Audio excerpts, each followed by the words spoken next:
Hello, everybody. It's GG for GB, and I just wanted to talk about the two new members of the governing body of Jehovah's Witnesses. I saw the news, and I was really pissed off. Very pissed off. And let me tell you why. Because here in Phoenix, Arizona, and Yuma, Arizona, you'll have 2 or 3 Spanish congregations for every one English-speaking congregation. In California, it's the exact same way, if not even more. You'll have 4 Spanish-speaking congregations, 1 English-speaking congregation. And to tell me that you're going to put 2 metrosexual men with perfectly groomed eyebrows and perfectly groomed fingernails, they speak like metrosexual men. They don't speak like the average man. They don't speak like the Mexicans that you use, Watchtower, to build your kingdom halls. So all over the United States, Mexicans have saved the Watchtower organization. You know it. Your numbers are dwindling. And if it weren't for the Mexicans going into the United States of America, your numbers would be dead as they are now. The Mexicans in the United States of America has saved your ass. And not to say what they have done in Mexico and in Central and South America. The Spanish-speaking community is what has saved the Jehovah's Witnesses from going extinct like the dinosaurs. And then what do? Instead of bringing, say, a Mexican with 8 children and a wife with a strong family who works in the Kingdom Hall builds and bring him in as an example, as a leader, what do? You bring in metrosexual white men. Now, you know what? I never go down the race card. You know, I'm a Mexican, as you know. Gilbert Gonzalez, and I don't want to do the race thing. But this shit is wrong. In the United States of America, we also have another problem. It's the black community. If you're black, you know this. Your families are being destroyed. They're being disintegrated. I always tell people in America, we don't have kings and queens. But you know what we have? We have a Duke right there, and we have a Count right there. Duke Ellington and Count Basie. And what has happened? Now we got Kanye West. This is what happens. The whole black community has been targeted. And you have to just have your head in the sand and say that that's not happening. And so you as a religion can find yourself a very virile, strong black man married with children who can be a leader in the religion and say, you know what? You black men and you black women, you need to fix your homes. You need to build strong families. You're under attack. And he could be a leader with the religion. Instead, you choose white metrosexual men. You don't choose black men in America who have built strong families and who are keeping a black heritage alive. You're going backwards.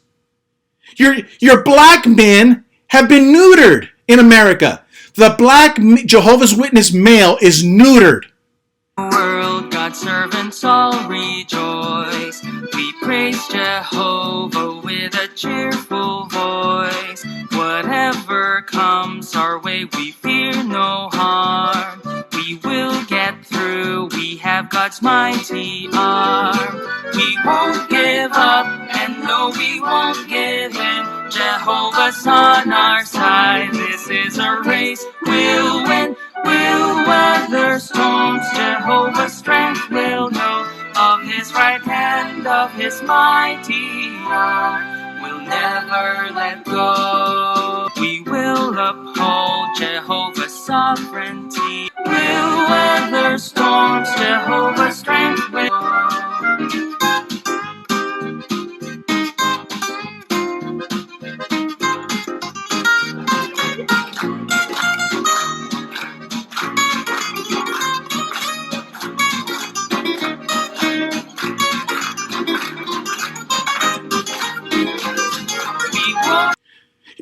It's ridiculous. The black Jehovah's Witness male is a Jehovah's Witness metrosexual Brooklynite. It's just ridiculous. You know, and let's talk about black people. What about Africa? Again, Africa has saved the numbers of the Jehovah's Witnesses. And so all over Africa, you have black men and women with their families saving the Jehovah's Witness religion, right? from going extinct because the numbers in white America are going down and white Europe are going down. And you would think that 1 out of the 2 new members of the governing body would be a black man from Africa with a strong family who could go and preach to the African people and say, hey, we need a religion that promotes strong families. And I'm from Nigeria or I'm from Ethiopia or whatever. No, instead they choose transsexual, they look like transsexual men. Not that there's anything wrong with it, but you're a religion for crying out loud, and you're metrosexual. You don't exude testosterone. You don't exude family, a strong family man. No, you pick men who have surrendered their whole lives to an organization and lived a cult life in Brooklyn and now has moved over to Warwick. We will uphold Jehovah's sovereignty. Pissed off. What about the Japanese? If you're going to start a multi-level marketing company, a cult, or anything of that sort, the Japanese are the best people you could have. They're loyal. The Japanese are very loyal to the Jehovah's Witness religion, those that have joined. You know that and I know that. You would think that, hey, we're going to retire one of our governing body members and we're going to bring in a third person. We're going to have a black man from Africa, or maybe 4, right? Retire a couple guys and say, hey, you know what? They want like Pope Benedict. A couple of governing body members just want to retire into the sunset. And so you bring in a Mexican, you bring in a black American, a black African, and then you bring in an Asian man from Japan who would represent the Asian communities. But no. It's like, yeah, but what does race have to do with it? It has everything to do with it. Here's a Jehovah's Witness religion in New York, of all places, of all the cities in all the world, in New York, which that doesn't tell you it's a scam, but a religion based out of New York is hiring a bunch of white men to be the leaders and using the Mexicans to build their homes. Using the Japanese to write their software, right?